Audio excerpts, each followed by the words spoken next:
Axis के पूर्व mutual fund manager Viresh Joshi को फ्रंट रनिंग फ्रॉड केस में गिरफ्तार किया है।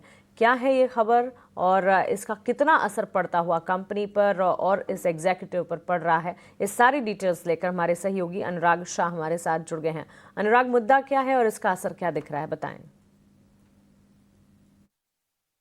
एनफोर्समेंट डायरेक्टरेट के द्वारा एक्सिस म्यूचुअल फंड के पूर्व फंड मैनेजर और ट्रेडर वीरेश जोशी को गिरफ्तार किया गया है फ्रंट रनिंग के मामले में। और उनकी गिरफ्तारी से पहले 1 और 2 अगस्त को देश भर में अलग अलग ठिकानों पे छापेमारी की गई थी ईडी के द्वारा।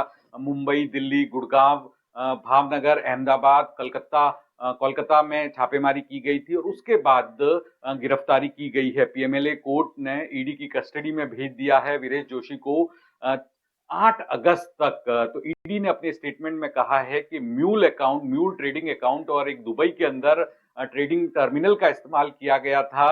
और जो एक्सिस म्यूचुअल फंड के ट्रेड्स होने वाले होते थे, जो एक्सिस म्यूचुअल फंड है खरीदारी करने जा रहा था, उसकी जो पहले की इंफॉर्मेशन है वो ब्रोकर्स और ट्रेडर्स को शेयर की गई और म्यूल अकाउंट और ट्रेडिंग टर्मिनल के जरिए सौदे किए गए। और ईडी की जांच में यह भी सामने आया है कि इससे जो कुल गेन है या फिर प्रोसीड्स ऑफ क्राइम है वो 200 करोड़ रुपए से ज्यादा का अभी तक सामने आया है और इससे ज्यादा भी हो सकता है। और ये राशि जो है शेल कंपनीज के थ्रू रूट की गई। ये जो शेल कंपनीज थी वो वीरेश जोशी के परिवारजन की थी, ये भी ईडी ने अपनी जांच में पाया है। तो दिसंबर 2024 के अंदर एफआईआर दर्ज की गई थी मुंबई पुलिस के द्वारा और उसके बाद जांच आगे बढ़ी, छापेमारी हुई फ्रंट रनिंग के मामले में और अब जो है वो गिरफ्तारी हुई है।